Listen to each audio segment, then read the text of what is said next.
Hey everybody, welcome back to the Youngster Cop. We're here for tonight to do our special Liverpool versus Chelsea pre-match. So the big match coming up tomorrow. As always, I'm going to be joined with my main man Andrew from Boston, and we've got a special guest tonight, Gary Hayes, massive Chelsea fan. He's going to be showing us the lowdown on Chelsea. So welcome to the show, Gary. Yeah, I feel underdressed looking at your classic Liverpool shirt there. I should have come in with a rattle and a scarf or something, shouldn't I? So, Gary, how's it been for you as a Chelsea fan this season so far? It started off well, and then what would you say about mid-January? Then the nightmare happened, right? And the dream died. It's been tough. It's been tough. I think, generally speaking, I think the team is where you'd expect it to be. I think if anyone thought Chelsea were going to be competing for the title this season, they were dreaming. I just think that, bringing so many players in, but also as this team's developing, that it shouldn't really be, challenging for the title. And I know obviously Liverpool have had to, have suffered a lot from injuries and other things that have really curtailed the season. But I think from the outset, it was Liverpool and City's title to win or lose. And obviously now it's City's title to win, which we sort of expected. And I think Chelsea were there to make up the numbers with United and Leicester and Spurs. And obviously Everton was a little bit unexpected. But I just think where Chelsea are now, we'd like to see them higher in the table slightly. But I sort of think that it's par for the course. And I think any Chelsea fans who think that this team should be winning the title or has a God-given right to win the title sort of needs a reality check, really. And what did you think of your overall summer transfer business? Because obviously there was that big buzz, the fact that you were getting Werner, Ziyech, Havertz, and everyone obviously thought even Silva. Everyone thought, okay, Chelsea are buying all these big players that you should storm it to the league title. So what was the overall feeling in the end of your summer transfer, and how have you feel that they've overall done? Like, have they performed up to what you expected of them, or have you been underwhelmed by like the impact some of your summer signings have had? I think it was exciting. I'm very curious what you say about Havertz here. What's that? I'm very curious what you say about Havertz here. Well, I'll get on to Havertz, but I think generally speaking is that it was exciting at the time, and it's still exciting now, because I think that anyone who's lost that excitement is trying to judge these players. I think they're wrong to as well, because there's so many contributing factors to them struggling to settle in the way that Chelsea would have hoped they would, or the fact that someone like Werner started off well and then he's had sort of like this crisis of confidence and he's not scoring. I think maybe there's too much expected at times, but I just think that you look at them that those players were signed not for this season. I know it's like sort of, well, when do you want them to perform, right? But when do you want them to deliver? Well, they're all young players. They're being signed to perform now, but obviously be at their peak and be at their best in a year or two, right? I looked at what Chelsea were doing with Lampard, and not because it was Lampard, it could have been any manager, but I looked at what they were doing. I just thought, okay, they're doing things a bit different here. They're trying to get the club back to where they feel it belongs, right? And where they've belonged since the turn of the century, because even pre-Abramovich, Chelsea were winning things and they were sort of, finishing above Liverpool, so you didn't get in the Champions League, right? Talking about the 2002-03 season. But I just think that they were sort of trying to peak. You could see what they're building is that they were hoping the team would peak as City and Liverpool were dropping, right? And I think that that's the way you manage teams, and everyone speaks about what Ferguson did with United and how he would sort of manage that peak so that they sort of stayed at their peak for a while, and the way he let Beckham go and brought in Ronaldo and stuff all in the same summer. And then, you look at how Chelsea have struggled with that, where people say, oh, but changing managers is what we do. And it's like, yeah, but Chelsea are able to do that when they had a spine of Cech, Terry, Cole, Lampard, Drogba. Do you know what I mean? It's like the manager comes in and the team picks itself. So I thought they were trying to do something different. So obviously changing the manager was obviously disappointing. But I just think to go back to those players is that they've shown flashes of some brilliance, right? And flashes of what you would expect. But I think in a COVID season where we're essentially watching glorified training ground matches that are in stadiums, I just think that it's so hard for a player to come in, whether that's Werner or Havertz or anybody, and sort of perform to the level that they would have been with Leverkusen or with Leipzig. I just think it's asking a lot, and you can point to the transfer fees and the salaries they're on, but those fees and salaries don't make them any less human than us, right? And you think about the year we would have all had personally in our, in our professional lives and our personal lives, and then imagine having to move overseas, settle into a club under COVID restrictions. You can't really mix with your teammates. You can't go out in this amazing city that you just moved to. So I think that Chelsea did the right thing in buying the players when they did, because they got them when they're available, right? But this season's not the season for them. And moving on to Havertz, I've always been baffled by Havertz because I look at it, I know they're not the same player, but I just look at it and think, you've got a £120 million player that you've bought in through the academy who's a better player in Mason Mount. You don't need to confuse that. My fear, and I was chatting about this the other day, and I guess it's pertinent now because you guys are Liverpool fans, but my fear with Havertz and Mount is we're going to get into a Gerrard Lampard with the England team scenario where it's like, how do we get these two to play in the same team? Because Havertz, by virtue of the fact that he's the record signing, when he's fit and he's settled properly, I don't doubt for a second that he's going to be a good player for Chelsea. But then how do you marry that together with Mount when Mount is the standout player in this team? Yeah. And they're not the same player. They've got different attributes, but there's similar players who want to operate in a similar area. So how did England do that with Gerrard and Lampard? They didn't. And does that happen with Havertz and Mount and then someone's a casualty of that? I don't know. Yeah, Gary, for me, I think it's, I kind of sympathize with Frank Lampard. I thought he did an absolutely amazing job last year, getting you guys to fourth place and getting that Champions League spot. But this year, obviously, with that treasure chest of funds and, going out into the summer transfer window and buying all those players, I think you guys lost your identity that, the one that you had found last year as, a team that constantly works hard, that, isn't going to back down from a fight, has talent all over the pitch, young talent that's willing to work for their manager. And then when you brought in all these signings, these, Timo Werner, Kai Havertz, Ziyech, I think Thiago Silva has been a good signing, but you kind of lose that identity that you have to try to figure it out again, all over again. What are your thoughts on that? And do you sympathize with Frank as well, or do you think he should have been given more time, or do you think Tuchel was the right move? Well, he's Frank Lampard, so he should have been given all the time in the world that he deserved. And I'm not saying that to be critical of the club. It's just, I'm talking as a fan here. And obviously when you talk as a fan, it's very different when you're talking to someone whose head's on the chopping block, right? Where if you keep the manager who you're thinking, maybe it's not going on. And obviously they see things that we're never going to see, whether that's in the media or what. They're going to see what's going on more so than we do. So they're not as emotionally attached. So they make the decisions for the reasons they do. But speaking purely as a fan, this is where I thought Chelsea, I was hoping that it would be different, where they brought Czech in as well, that same summer that Lampard came in. And it felt like there was this identity being formed. But obviously that culture doesn't, come in overnight. It's got two legends at the very heart of it. And then you look at that backroom staff as well. It was Chelsea to its core. You had Chris Jones, you had Joe Edwards, you had Jody Morris, and obviously Lampard being the head coach. So it was very, very much Chelsea, about what you would want to see. And when you say about the identity being lost, I think what we saw, and I know people can say, but no one had a preseason. Of course they didn't. But I think more so for Chelsea, they were impacted by it because they had such an influx of players. And then there's a massive squad with players that Lampard was hoping to get rid of. So how do you get rid of those bad smells?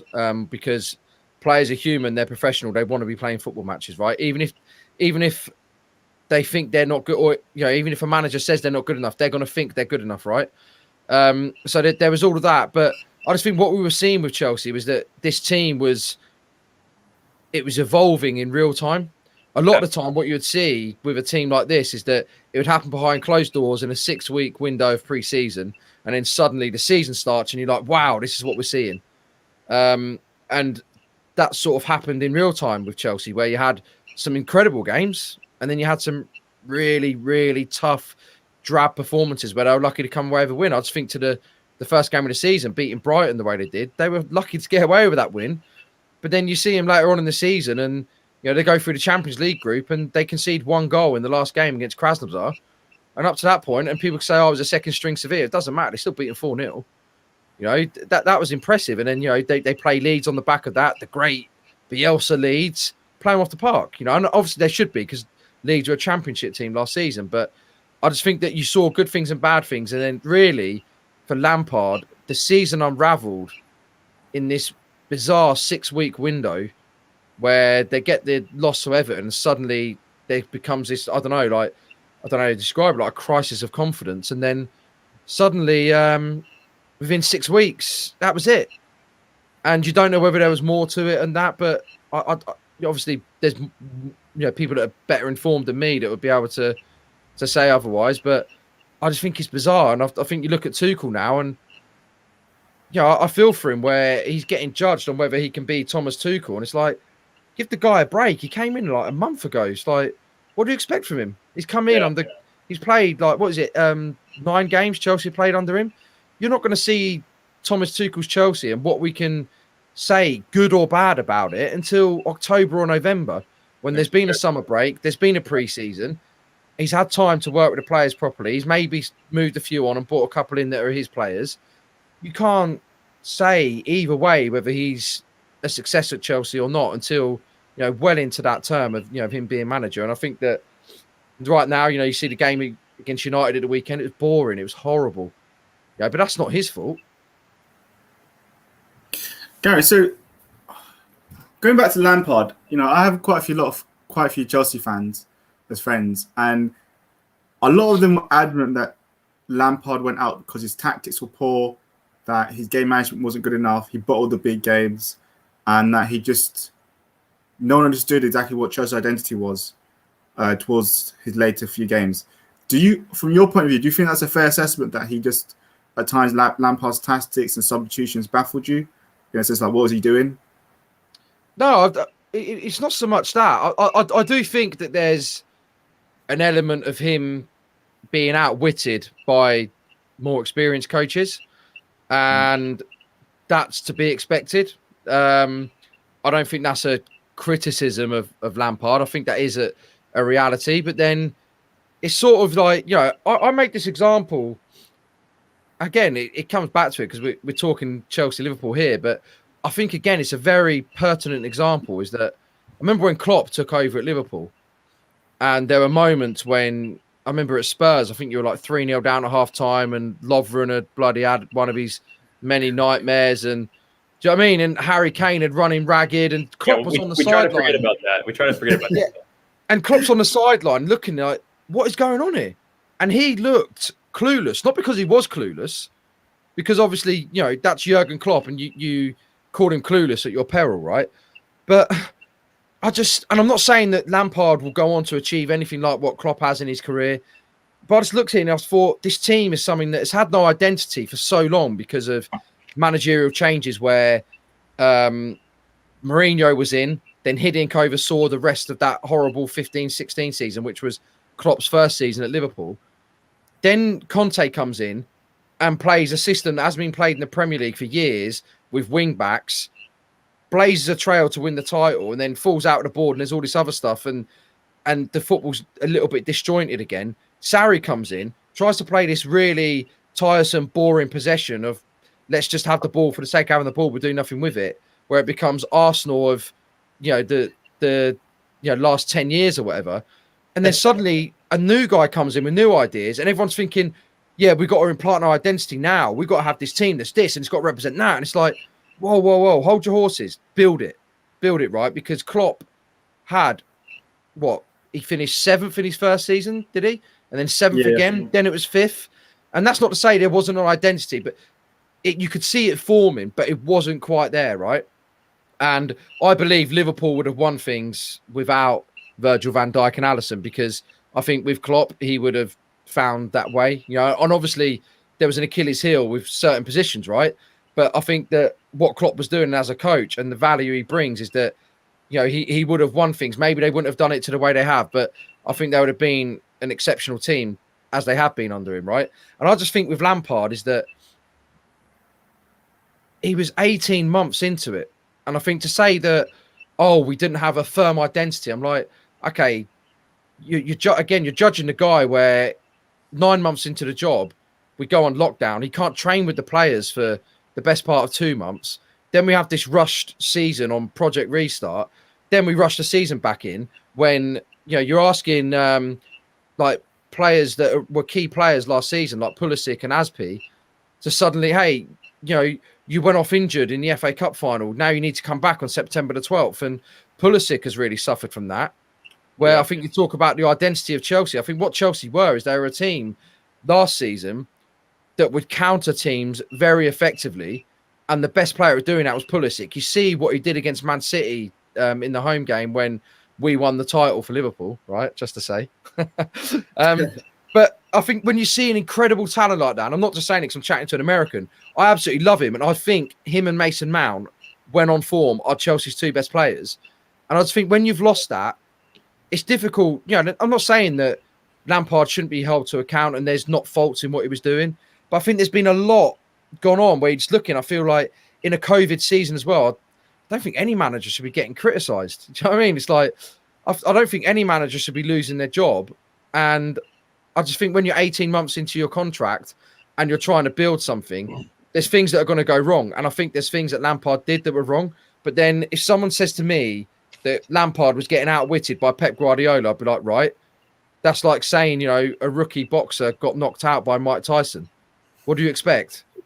What about Guardiola? It's like, what about Lampard losing to Arteta though? A lot of Chelsea fans are angry after the Arsenal game where it was a poor Arsenal side and they beat Chelsea. So people were saying that he was outthought in that game, for example, against a Leicester manager. Yeah, but what was he? I don't know. What you're talking about the game at the Emirates when in the middle of the bad run. Yeah, the last. Yeah, but then I think with that as well, a lot of the time as well, what you would see with Lampard is that he would try things, and it's happening with Tuchel as well, where he tries things and it works a little bit, and then he sort of puts a bit of faith in that player, and then it doesn't quite work again. Like Giroud is a really streaky player where I think he's great at what he does in terms of being this player that comes in and plays a bit part and then he disappears. And then, so like he'll score, four, was it 4 or was it 3 against Sevilla? I can't remember now. So he'll score a hat-trick and he might score against Leeds and he'll go quiet for 5 or 6 games. And then I think that sort of happens with this team where there's no consistency in it. And Lampard was so, people were saying, he tinkers a lot. And I think it's like, because he's trying to find a formula. He's trying to sort of, for want of a better term, with some of these players, that he was trying to polish a turd. And I think that's a bit tough, right? Where I think you look at it, and that's not to say that it works with everyone, but you look at it when Klopp was trying to build a defence and have Lovren at the heart of it. Not that he was building a defence around it, but it was like, I've got to work with what I got, and what I got is Dejan Lovren, right? And then suddenly he's got Van Dijk to work with. You get that eureka moment, you go, that's what he's doing. Because he's got the personnel to do it as well, Yeah, I think the issue with Lampard too is, he did do a lot of tinkering, but I don't think he ever knew what to do with Werner and Havertz. You would see Havertz. I mean, correct me if I'm wrong, but you'd see Havertz on the wing often. You would see him in the middle of the park at times. I think you even saw him once as the 9. I could be wrong about that, but and then with Werner, he started the season in the center of the front 3, and then he was moved to the left, and then he was moved to the, so I just feel like he was tinkering too much with those players. They couldn't find any rhythm. And then obviously Havertz got COVID, and I think he's had some injury issues. But I mean, just going back to Chris Welch's comment in the chat, he said, what are your thoughts on Werner this season? Just kind of building off what I just said. What are your thoughts? He really excites me. He really excites me. I just think that he's not going to be your 20, 25 goal a season player. I know he scored goals last season for Leipzig, but I think that the role that he plays as an inside forward, I think he's a 15 goal a season man. And if you get him up to the higher teens of 18, 19, I think you're having an exceptional season with him. I think his movement's great. I think his athleticism is great. I think the way he reads defenses and games is great. Obviously, he's had that crisis in front of goal where he's not scoring, but I think he puts himself in the position. He does everything right. But then maybe the tinkering from Lampard damaged him. I don't know. But I think to go back to that as well, that's what I mean about you. We were seeing this team evolving in real time. And when you see a manager try different things with players, he's moving them about like he would in pre-season. You know, we would see the games in pre-season, but then they have a lot of training ground matches against their teammates and against, you know, lesser opponents who come in and play behind closed doors matches where stuff like that is worked out. Systems that they want the players to play, they're worked on, right? You know, and that was the thing, is like going back to Conte, talking about systems and managers. The best thing that happened is the best thing, and the worst thing that happened for him was that he came in. Chelsea had no European football. So you had one of the best coaches in the world who was able to coach his team, had a luxury for a season of saying, so I get to coach my players Monday to Friday and we play on Saturday. Yeah. So I'm getting to do what Sean Dyche does with Burnley, but with world-class talent. Yeah. Okay, well, one's going to go win the league then. But then obviously what happened then is they went, see, we told you we had a good team. You don't need to sign any players. You're not getting the players you want. Go and win it again with the same players, right? Because you did it so well this time. And I just look at Lampard and I think that, you know, the other aspect of it is, what do fans expect when you've got a rookie manager, and are you expecting, I'm trying. Are you expecting Callum Hudson-Odoi to come in and play to the same level of thinking of a like-for-like player in a position of a Raheem Sterling or a Mo Salah, where those guys playing a front three and they're sort of a wider man who's sort of trying to link up? But do you know what I mean? I'm not saying they're like for like, but I'm talking about players who are well beyond Hudson-Odoi in their career, who are having a big impact in their team. And you're coming in thinking, yeah, Hudson-Odoi, if he doesn't play like a world-class player within 5 games, sell him, sack him, get rid of him. And that was the gamble Chelsea took with Lampard, is that you were getting a guy who there were the makings of something good, but you were never going to see it immediately. Even Guardiola had to have a few years in the Barcelona B team, right? And work with Busquets and all these other young players and then bring them through to implement his system in the first team, right? Right. And I just, you look at Klopp. Klopp had to start off in the lower levels of German football before he becomes Jurgen Klopp. And how long was Lampard with Derby? 1 season. He was with them with 1 season, then he got promoted to Chelsea manager. Yeah. I mean, pretty incredible. And the fairy tales there, and and again, look, this is just purely as a fan, and you guys will know it because you've experienced when Kenny Dalglish came back in like 2010, was it, when he replaced Hodgson? Yeah. And then it got you to an FA Cup final in 2012, which Chelsea beat you in. But do you know what I mean? It's like, but still, it was King Kenny, and it was like, I know he had done amazing things as a player and as a manager, and then he comes back after the Hodgson nightmare, and it's sort of like that fairy tale and that dream of like, look, we feel like we're getting the boot room era of Liverpool back, and it's sort of like the heart and soul of the club, and then it doesn't quite work out. He needed room with his legacy at Liverpool the second time round. That's why he got sacked. We had to protect him. You know what I mean? It was like, I just think, obviously, so I'm saying you can understand the emotional connection from fans, right? I don't need to explain that to Liverpool fans of all people, but I just think that Lampard, you can see that there's the makings of a good coach there. And when people say about, there's no identity at this Chelsea team, well, it was up against a lot, and I think you could see the makings of one. It was nowhere near the finished article, and it isn't now. And I think with Tuchel, he's inherited a good squad, but I feel for him because he's going to be held to the same standard, right? Of like, what's the identity? Because at the moment, you can't really see one. I like what he's trying to do, but he, like I say, he's not going to be able to be full Tuchel football, whatever you want to call it, until October, November time. And I just think that, Lampard, identity as a team, he was in his second job as a manager, his 3rd season as a manager. He probably hasn't even got an identity as a coach yet. So going on to Tuchel, like, what is your honest opinion of him? And is he really the right man to lead Chelsea back to Premiership titles and Champions Leagues? Because from my perspective, I've never really sold over Tuchel, even when he was at Dortmund. I remember when we played Dortmund and they were 3-0 up and we came back and beat them 4-3. I thought Tuchel that game was very technically naive. I don't think it was that great tactically. PSG, it's a poor league. Paris Saint-Germain were guaranteed to win that league with Neymar and Mbappe scoring the goals they were. So, and I know he got the Champions League final after he didn't do that great in the first time round. But even then in that final, I think he didn't make changes at the right time, and Bayern Munich went on to win that game. So I've always been doubtful of him tactically, whether he can win you the big title. So just from your perspective, like, is that the really feel that he's the man to take you back to the top? And you're seeing like golden pavements ahead with him in the helm? See, what I like about him, just talking about the non-football stuff first, is I like the way he conducts himself. I like the way he carries himself. I think he's very charismatic, and he's come in and, we hear a lot of stuff about how he might not necessarily toe the party line all the time with the board. He's obviously on his best behaviour now because he's just getting his his feet under the table. But I think he's very charismatic. I like the way he talks.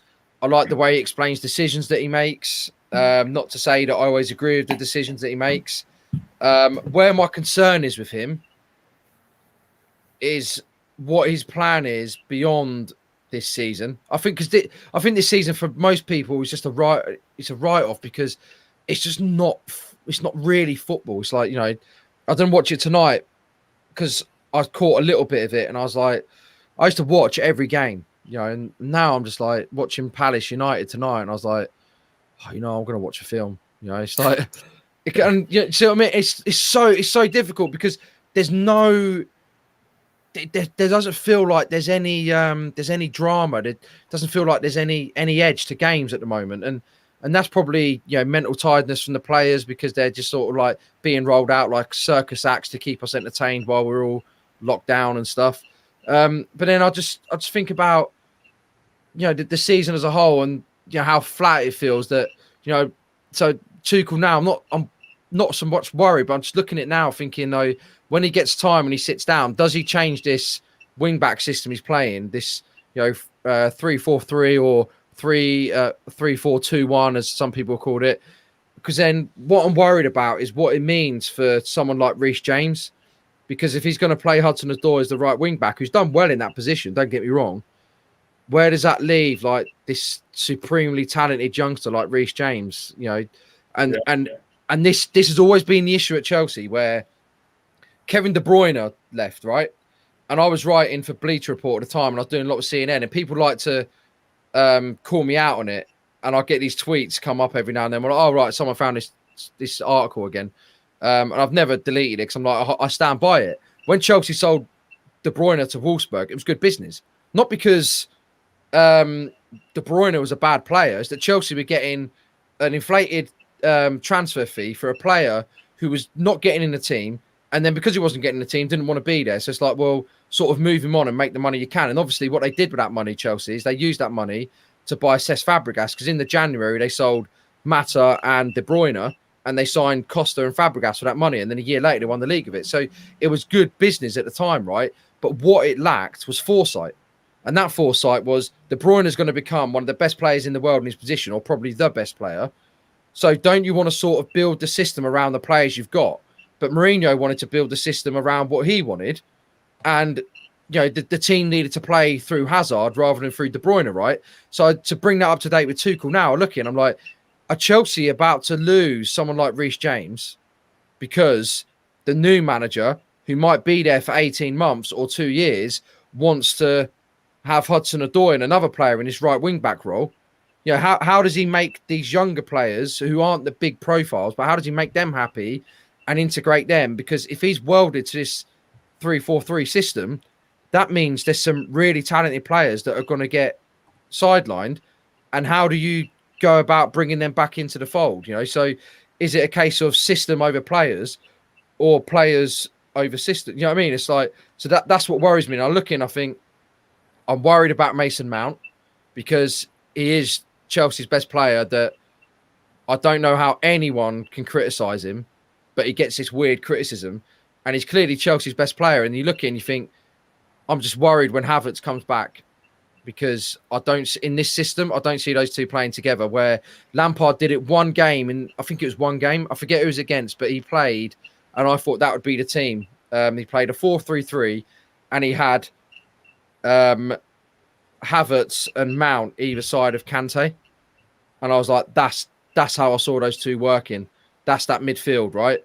Sort of in a way of getting that balance of like SCN in the middle with Ballack and Lampard either side, or Makaleli with SCN and Lampard, right?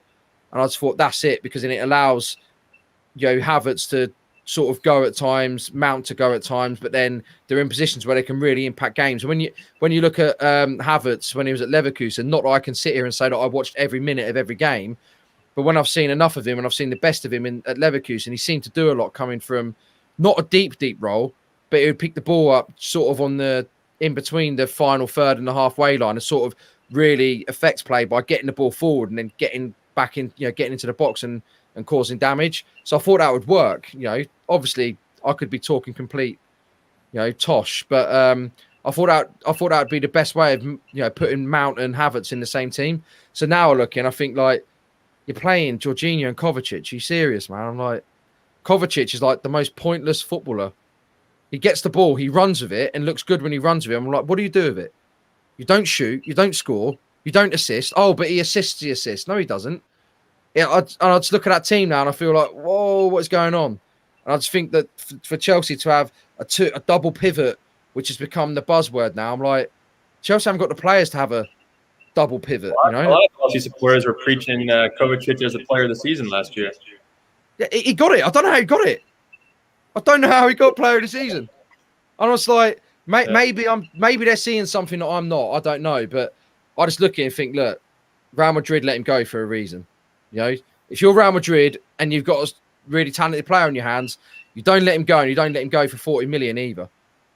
Chelsea overpaid for him, and Madrid probably got more than they wanted for him. But people saying it was a bargain. To go back to last season, my view was Chelsea's player of the season was Pulisic. He's by far our best player, him and Mount. Kovacic is just, he loves a cul-de-sac. Watch him tomorrow night if he plays. He'll get the ball, and Fabinho will just let him run, because he's like, he's gonna run over to Andy Robinson, or he'll run into the middle of the fence and he'll just sort of get there, stop and go, oh, what do I do with it? And he'll pass it back. So he sort of makes these lovely like darting runs, and you're like, oh wow, he's about to do something. Sounds very familiar to Genie Wijnaldum conversations with Liverpool fans. Yeah, but you didn't pay 40 million for him. Yeah, how much? I think we paid what, 25, something like that. No, it was like 5 million from Newcastle or something. Wasn't it really cheap? No, we paid. I don't do with that going on. Well, just getting to this game tomorrow, I'm curious what you think, what Chelsea's lineup will be tomorrow and general formation. I know, especially at left back, that's a kind of a contentious debate. Do you put Marcus Alonso in there? Do you put what the hell is his name? Ben Chilwell in there? Do you start Timo Werner? Do you start Giroud? I mean, what I'm worried about tomorrow, and I've been saying this all week, is seeing how Kabak played against Sheffield United last weekend. I'm very nervous about what Giroud could do against a young player like him. So do you think Giroud gets to start? I mean, what's your just general formation? And then we'll get into Liverpool. Well, obviously, we know it'll be the wing backs. I think that will be the case for the season. I think he'll play Chilwell on the left wing back, not because he knows Chilwell's a better defender than Alonso. So I think he'll play Chilwell there because he'll be worried about what Liverpool can do going the other way. I think that makes sense. See, I'm not against wing backs either in that three-man defence, because what it does do is it sort of covers for the fact that outside of Thiago Silva, can I swear? Can I swear? Yeah, yeah. All the Chelsea's defenders are just shit, right?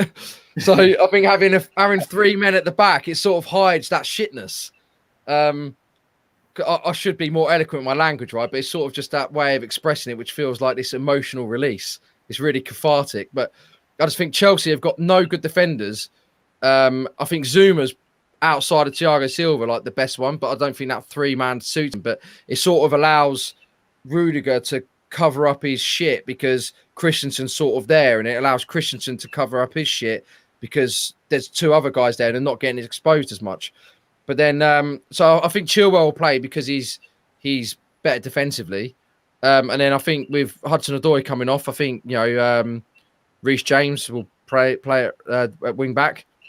And then I think in terms of that midfield, I think he'll stick with Kovacic and Kante because, again, Jorginho defensively so bad. I think Jorginho plays in games when, one, Chelsea expect to have more of the ball. He's terrible. But then also when they're not expecting to defend so much, whereas obviously against Liverpool, they know they're going to be getting turned and they're going to have to be backs to the wall at times, regardless of Liverpool's form. And I don't think he's going to play Giroud. I don't think he will. No, I think he'll play Werner through the middle. And then he will have Mount, obviously, as the star, the golden child. And then, Ziyech. But then, I could be talking complete cobblers, but just trying to predict that. But I know he's not fit, and this is where it really gets me. I just feel like if Pulisic was fit, he would have a go at this Liverpool team, I mean, he did it in the, like when we played you in the Super Cup. 5-3 game. Yeah, the 5-3 game. Yeah, when we played you in the Super Cup, he was when we had fans, and we played you in the Super Cup, and it wasn't. I don't think it was Alexander-Arnold playing right back that game, but Pulisic was just. He was incredible, the game in Turkey. And then, the 5-3 game, he came off the bench and then Chelsea were like, Liverpool were like, whoa, and he scored. And I just really, what I like about Pulisic is he gets the ball. Like you see these players where they get the ball and they run like Kovacic, where they've got their head down all the time and they don't look up to see what's about them. He's just got this weird ability that he dribbles with the ball. And sometimes, because he's tiny, the ball looks like too big for his feet.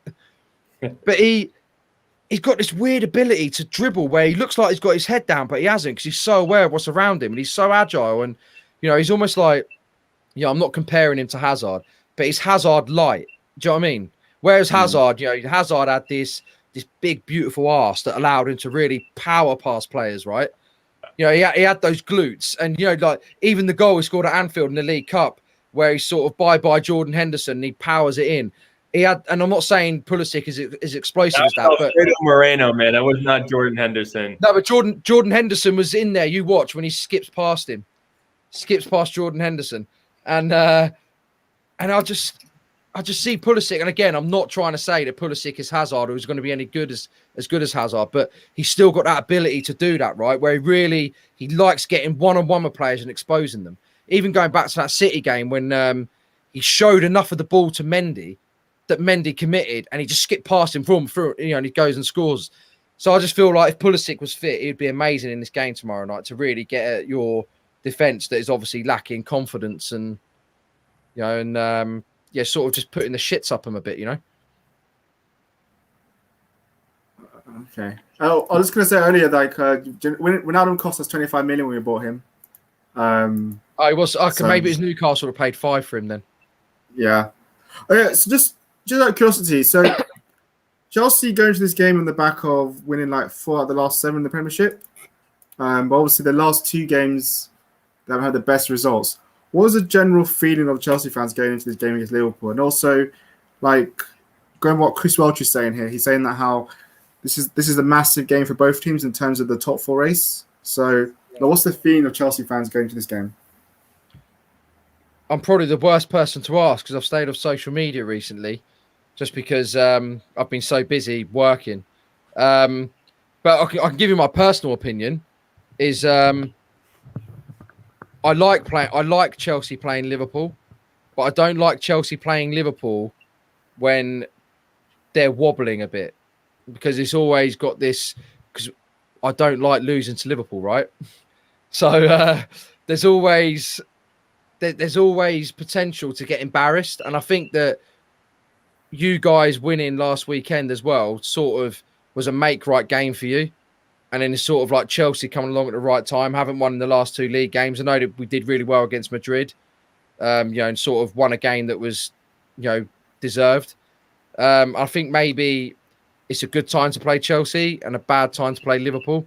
I'd have preferred to have played you last weekend when you sort of weren't winning still and you sort of get the win by hook or by crook, right? But then it's sort of one of those of like, we sort of get that confidence back and you can start feeling it. I know this isn't Liverpool that won the title last season. It's a different team in terms of, you know, injuries and makeup and confidence. So yeah, it's a difficult one to think about, really. But in terms of the top four, just going on to that, I think that the top four will be what it was last season. I think Leicester now are starting to show, you know, again, they drew tonight, didn't they? And I think they're a really good team, don't get me wrong. But I think they're a team that sort of, they get, you know, like Spurs, obviously not now because Spurs are just doing Spurs again. But, you know, when they sort of hinted at doing something and then they would get there and they would sort of just not bottle it, but they just sort of didn't have the mental capacity to, yeah, but they didn't have the mental capacity or aptitude to sort of take the next step. And I think Leicester maybe have got that. I could be completely wrong, but I just think like maybe Chelsea are going to have enough within that team to sort of scrape top four. And I think Liverpool finished third behind United and City. I think Leicester's in trouble. They don't have, there's no depth, and now they're playing in the Europa League on Thursday nights. And well, they're out of the Europa League, aren't they? What's that? They're out of the Europa League, aren't they? They lost. Yeah, they lost. Yeah, I think they lost to Prague. Yeah. Oh, they did. Oh, wow. Yeah. So they've had like 3 shitty results on the back of each other. But I just look in, I think maybe they haven't. They're just going to sort of wobble a little bit, like they did it last season. They should have finished top 4 last season, and United sort of scraped their way in, and so did Chelsea. And I feel like Liverpool are United from last season, and they're going to be able to do that. But I think Liverpool have got enough about, and I think Klopp as a coach has got enough guile that he knows how to steady the ship and get it back into the top 4. Because I think now for Liverpool, that's what the target is, right? It's like, look, we know the league's done. So it's just about getting that top 4 again. So yeah, I just feel like Leicester might slip out. But obviously it's a massive game, because if Chelsea can get a victory tomorrow, it sort of, you know, puts the boot on Liverpool's head a little bit, doesn't it? Yeah, going to the chat, Abby said, good show, lads. Love from California. Liverpool win 2-1 tomorrow. Appreciate the love, man. Well, homie, getting to Liverpool, obviously Gary kind of mentioned it with our win against United. How are you feeling going into this game against Chelsea? Do you think that they're vulnerable at the moment, like Gary had mentioned? Or do you think it's going to be a tough matchup for us? I mean, it's going to be a tough matchup for us either way, but what are your thoughts on this one? Yeah, I think it's going to be a tough matchup because obviously Liverpool have been shocking at Anfield this season, or since in 2021. It feels like we're better away from home so far in the second half of the season. And I think the Chelsea, I was also worried about before, obviously when you get a new manager at Chelsea, there's always that new buzz that lifts the players and they go on a winning run. But I think that buzz has kind of starting to die down at Chelsea. It's not there. I think if you'd played Chelsea like 3 games ago, the buzz was there. I think it's starting to like fade away, and I think now Tuchel's having to tinker more and be more and do more things to try and get the results. I think going into this game, if we went into this game with the same team that we had against Sunday, I'd worry. I don't think we'd win. I don't think we'd win because Adrian would cock up, and I think K-Back and Phillips would get exposed on tomorrow night. But I think the fact that Alisson's going to be back, even though I'm not 100% sure his mental state is going to be, like obviously I think it's 8 days since his father passed. Is that really enough time to like really go over and be like your head in the game? So I would think you need more time than that, especially because his father played a big part in him. But I don't know. Sorry to cut you off there. Just about that is I remember when Lampard's mum died. In 2000. Now I was working at Chelsea at the time, and we played your lot in the Champions League, and he came back. He rushed himself back and he scored the penalty in extra time, and obviously we went through, right? So I think sometimes playing for players is probably better than not, because they've got nothing else to think about. Whereas when he's sat at home, I think the longer he goes sat at home, especially with this COVID lockdown and nonsense that he can't go out and do anything, it's probably better that he plays. It'll be more therapeutic, I reckon. Yeah, that's true. I can see your point there. And I do think Alisson is a kind of professional guy that would just want to get back between the sticks. So I think going to this game, knowing that we've got Alisson, Fabinho, and Jota on the bench, I'd love Jota to start, but I don't think he will because of his illness. But it feels a bit more confident. It feels a bit we've got more backbone going to that game in key positions. So I think if you were to play, I'd prefer Fabinho and Phillips tomorrow. But I think if you were to play Fabinho and K-back, Fabinho would give K-back a bit more stability, and also Alisson would give that leadership from behind. So I go into this game a bit more, not 100% confident, in terms of us winning, but just a bit more confident in terms of defense that we're not going to be exposed.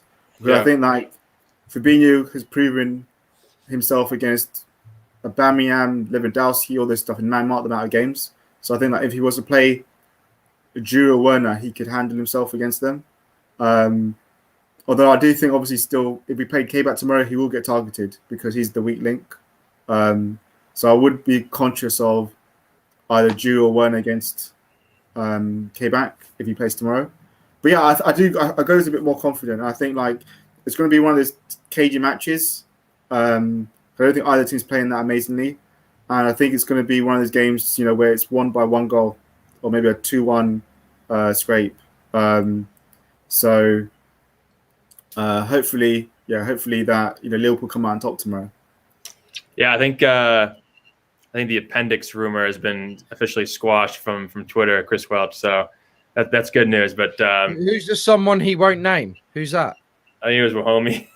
Yeah, because I shared a tweet the other day that so another big Liverpool account said that Jota had an appendix and he needed to get surgery, and then obviously Klopp then said, "Oh, he just had illness," so that kind of it's bad.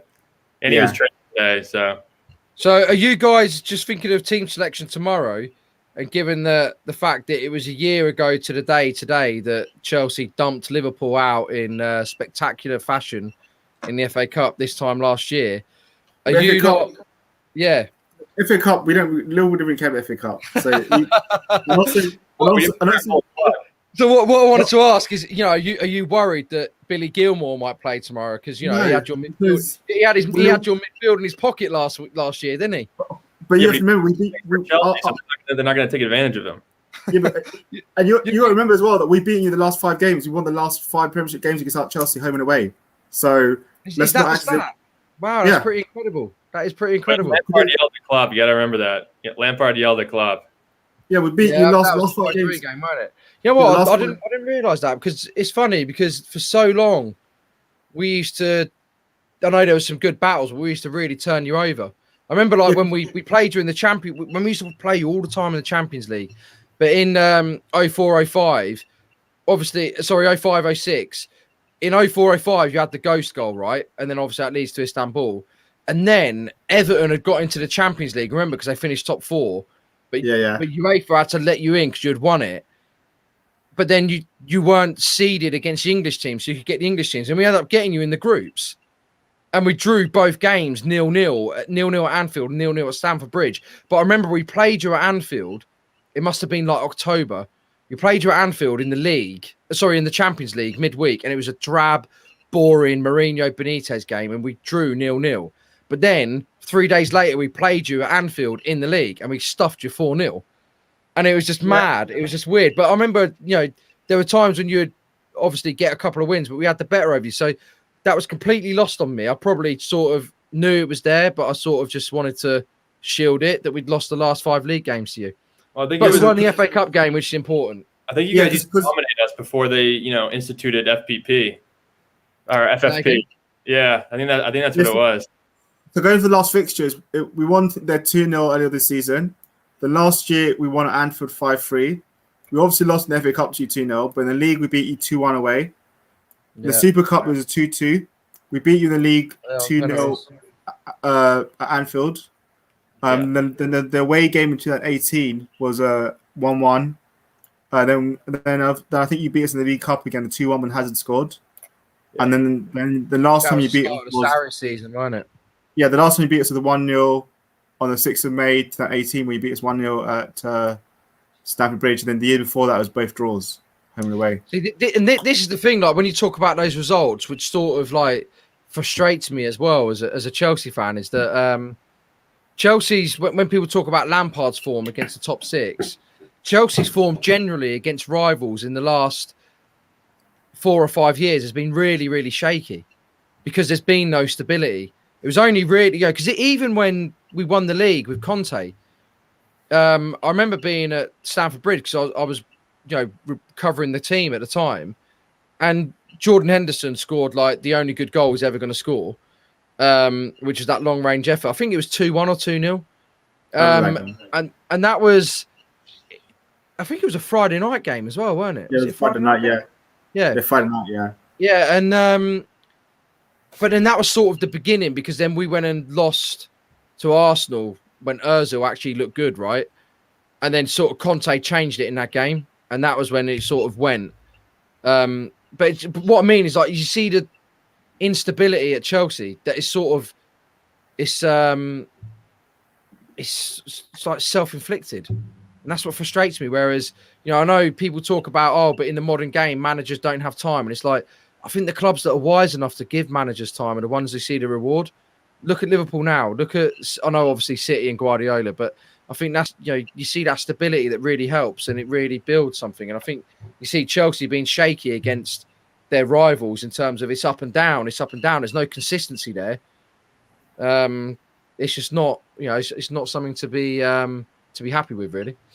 Well, in this game, there's clearly a lot to play for both teams. I mean, I think Chelsea are currently fourth, or I think they're fifth, and we're right behind you. So obviously a lot to play for. But for each of you, what are the keys to getting 3 points for each team, and what are some key battles that you're looking forward to?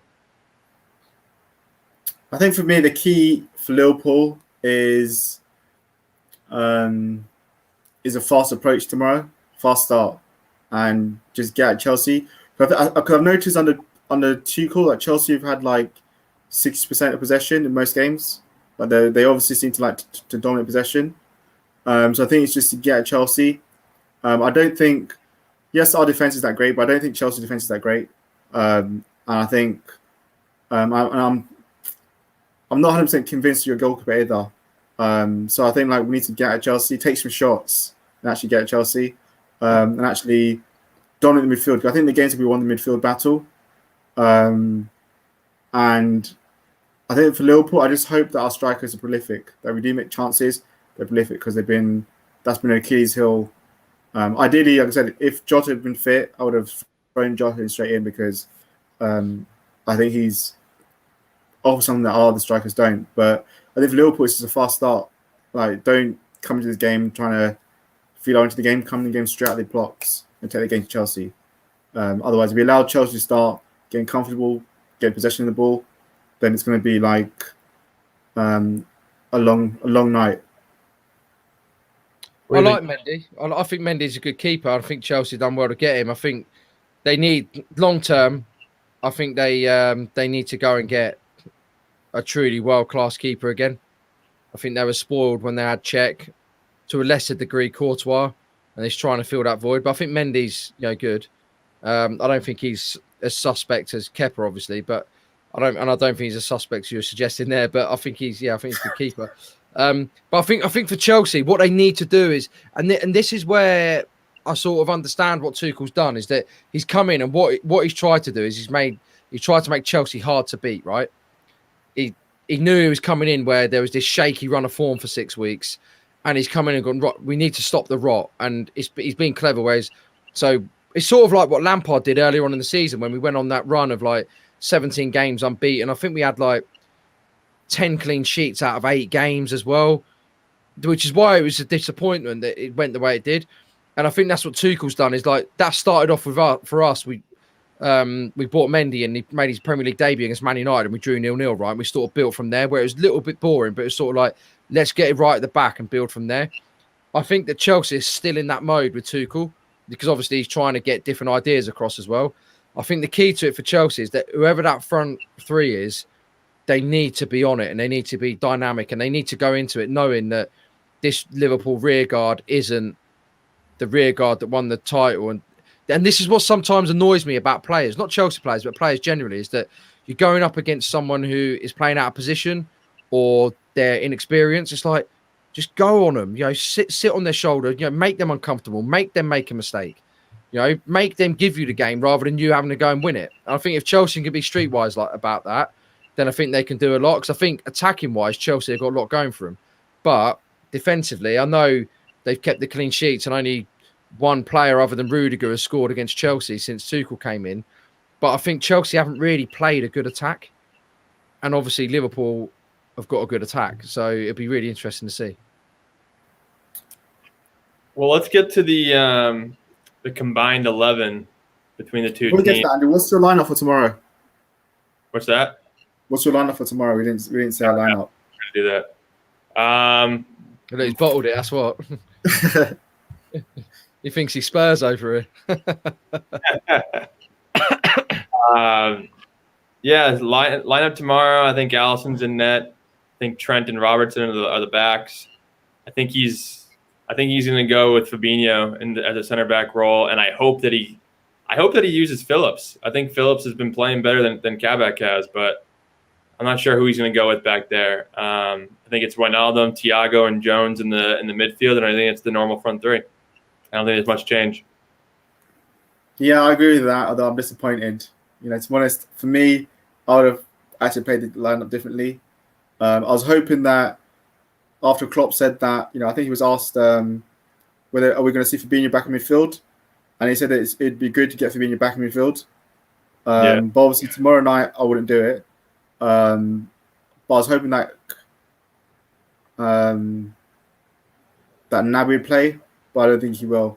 Especially, I think Matic says he's going to be on the bench, so I think it's going to be. I think with the team you're saying, but I would have liked Keita to have started, because I think the last time he played Chelsea, he caused them loads of problems in the lockdown. But I don't think he'll start tomorrow. So I agree. It's probably your team.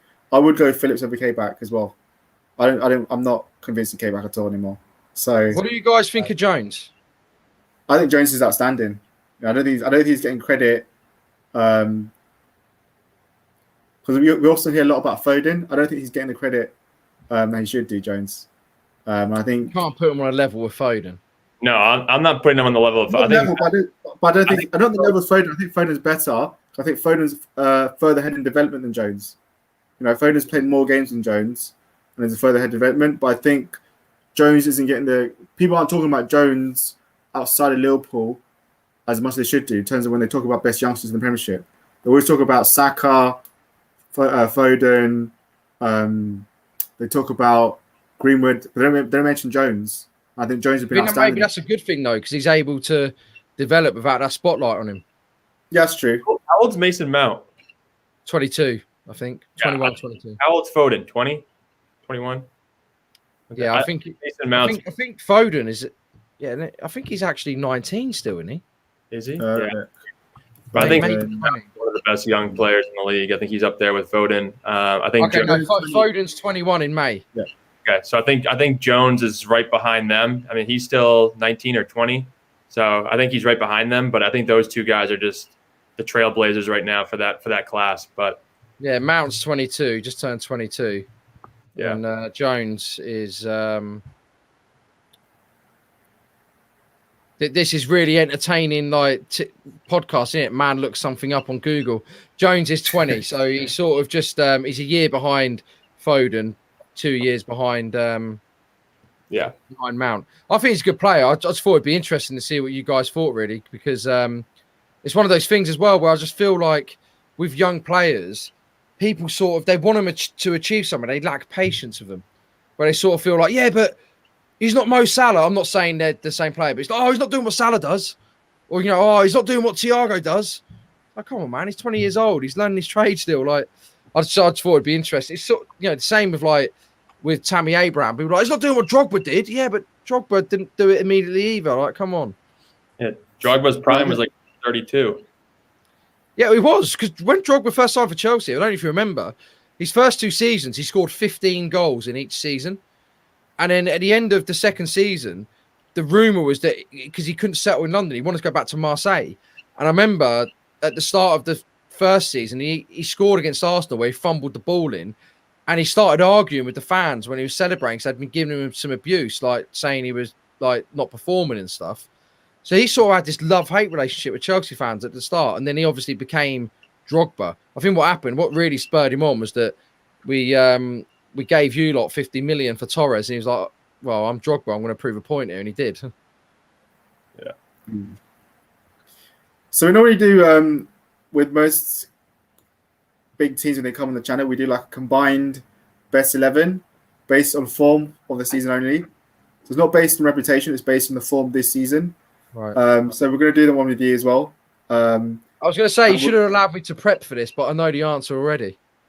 So we're going to go for. We normally just go for 4-3-3 because it's a simple formation. Okay. So we're just going to go on form basically. So we'll start goalkeeper. Well, I was going to joke and just pick Chelsea players to be facetious, but I think on form, if you're talking form, I think you've got to go with Mendy, right? Yeah, over the whole season. Yeah, so I think Alisson, especially who was it that some of these games merge into one because there's so many games. Who was it that he cocked up? Oh no, it was City, weren't it? With the two horrendous passes out of the. It was almost like he was like, "Oh, I didn't let you score then, so here's another chance to score," right? And it was his cold feet or something. Klopp said, weren't it? But Mendy had a good run where you guys had a couple clean sheets in a row, or several clean sheets in a row. I think when he did well against United at the weekend as well. He made a couple of good saves. Yeah. I'd give you Mendy. I don't think Alisson's been amazing this season with injuries, and I don't think so. I'd give you Mendy. Then we go for right back. I'll probably go overall season like I'll go for what's his name again? Chelsea right back. Reece James. Yeah, Reece James. I'd go for Reece James. I don't think Trent's been that great this year. Yeah, see, I think James has been great, but then I guess if you're going on form, the last 8 games, I think he's only played like 3 times. Yeah, he's not. That's because Aspie's played as the inside back, and obviously Hudson-Odoi is the right wing back. So if you're over the course of the season, I wouldn't disagree with James. But I think since the turn of the year, James, especially because he's been carrying that injury as well, maybe that's why Tuchel's not playing him, but because they thought he was going to have surgery at one point. But okay, that's 2 Chelsea players. I'll take that. Yeah, I'm going to go Trent. I think I'm outvoted. Have you got the power of veto over here? We'll go by majority. Right. We go by majority. Okay. Centre backs. If you put a Chelsea player in there, actually, you know what? In saying that, Thiago Silva has been great. I would give you Thiago Silva, and I'll take Fabinho. Oh, that's fair. I'd agree with that. I think Fabinho's been outstanding. Fabinho's been outstanding this year. And weren't his first performance a centre back against Chelsea when you won that? Was it when you won early on in the season? Yeah. When Christensen got sent off. Yeah. So bad. So bad.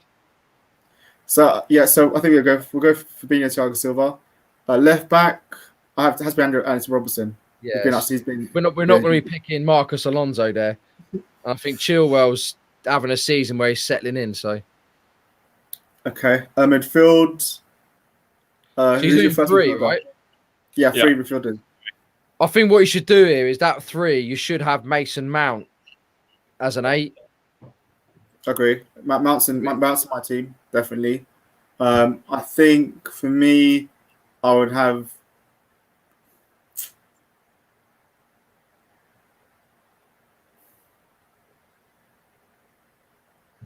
Gini Wijnaldum in the team. Yeah, I'm going Gini for sure. I don't know who else fits in though. I don't know if Kovacic deserves it. I don't know if Conte deserves it. I don't know. Conte's he's struggled with injury a bit as well, but Kovacic, I'd rather put a Liverpool player in there. That's how bad. That's how bad I think of him. Henderson in there. Yeah, they put Henderson in there really. I think Henderson over the season. Yeah, I think Henderson could do that together. All right, front forward. Yeah, front 3. I think Salah has to go in there because he's top goal scorer of the Premiership. Yep. The other ones, I think I would probably say Giroud. I think he's been really good this season for you. Are you talking? Because the thing is that Giroud, I know he's grabbed headlines because he's done some pretty spectacular stuff. Obviously, the goals against Sevilla and that incredible reaction goal against Madrid. But Chelsea's leading goal scorer is Tammy Abraham. Oh, is it? Okay, I didn't know that. Yeah. It's funny, isn't it, how he gets all this criticism. This young kid gets all this criticism, yet he's Chelsea's leading goal scorer and it's still not good enough. That's what I mean about, like, what do you expect from these young players? Is it really Tammy Abraham? Yeah. Wasn't there a run of games where Giroud had like 8 goals in 8 games or something? No, he got those 4 against Sevilla and he hasn't scored. Oh, yeah. No, Tammy had 6. Yeah, you're right. Yeah, so I think Giroud's the leading goal scorer in the Champions League because he's got 6, but Tammy in the league is Chelsea's leading goal scorer. I think overall he's the leading goal scorer. He's got 11 this season, I think. I know, obviously, I think he got the hat-trick, didn't he, against Luton, so that sort of inflates that goal count. But still, he's still scoring the goals, right? So I'll probably go with Chris Welch here. He says Giroud, Abraham, Salah. I think I'd probably go with that. I don't think Mane has been good enough this year to get in the team. I don't think Bobby's good enough. So are you going on balance? Because Giroud and Abraham in that team would be like watching Burnley or something, wouldn't it? It would be like there's no balance, but I mean, I just can't see how you put Bobby in. Or it'd be like let's have a team of Giroud and Abraham up front, and it'd be like Roy Hodgson as manager or something. I would have had Jota in it, but Jota got injured. So yeah, I would have had Jota in it because I think he was very good. I just can't see how we put Fabinho or Salah Mane in it because I don't think they were good enough this season. They haven't done anything really. Yeah. Well, let's get to the predictions for this game. What do you guys think? Manager, if you want. Manager. Roy Hodgson as manager of that team. You don't have Tuchel's been there for like 3 games. Okay.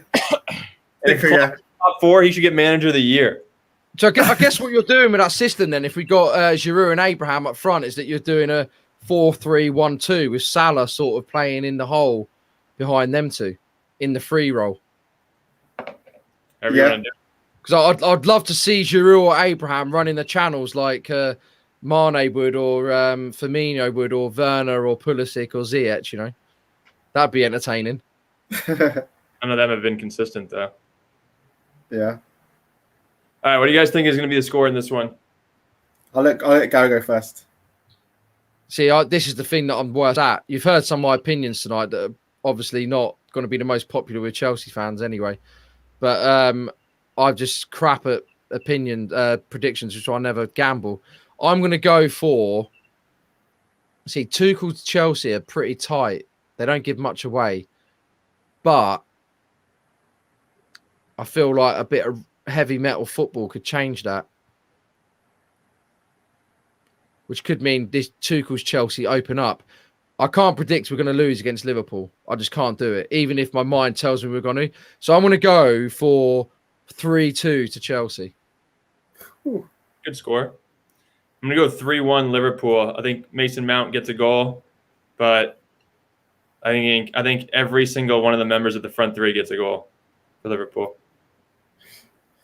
I'm going to go much tighter game than that. I'm going to think it's going to be... I think Chelsea will score. I think 2-1 Liverpool. I think it's going to be much more tighter than that. I think it'll be a late scores as well, are we? I want to say, yeah, so my 3-2 Chelsea, and it's going to be 2-2, Pulisic off the bench, and he's going to score, and he's going to run along and silence the cop where there's no fans. There you go. You've heard it here first. I'm saying... I think hot take. There you go. I think Giroud will probably start tomorrow. That's my guess. I think he will score, and I think Salah will get a goal for us, and then Jota comes with the bench to win it for us. That'd be nice. I like it. But will the goal be disallowed by VAR because it went in off his appendix, and that's not a. You're not allowed to score your appendix, right? He'll be injured for the rest of the year. That's what's going to happen. But everybody, thank you so much for joining us. If you haven't already, be sure to like and subscribe.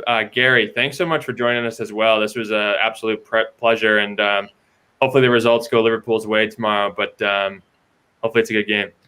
Yeah, thanks for having me on. You can probably tell I haven't spoken to anyone for a while because I've been chatting nonsense and going off topic, but it was fun to come on. I Yeah, just hope we have don't you lose tomorrow. We'll definitely have you again next season. And then if Liverpool get Chelsea in the Champions League in the quarter final, we'd love to have you back then again as well. Definitely. We can relive the ghost goal, yeah? Was it over the line or was it not? It wasn't over the line. Yeah, it was. Well, I would say this then. If it wasn't over the line, then Piszczek should have been sent off because he fouled Barros, who was clean a goal. That would have been a red card. Barros ran into him. No, he got cleaned out. Barros ran into Petr Cech. What's Cech supposed to do? He's That's cleaned out. Masterclass. Chelsea were just that was the season that Chelsea were labelled enemies of football by UEFA after the situation at Barcelona when Frank Rijkaard had gone into the referee's office of Anders Frisk at the new camp. So it was all a conspiracy. And Jose was talking about QAnon that year. And it was you're meant to laugh because you're in America, but maybe that's too touchy to talk about QAnon and everything else that's going on. All these conspiracy theories. Yeah, there's a lot of them. Yeah. All right, guys. Up the Reds. See you guys tomorrow. See you guys tomorrow.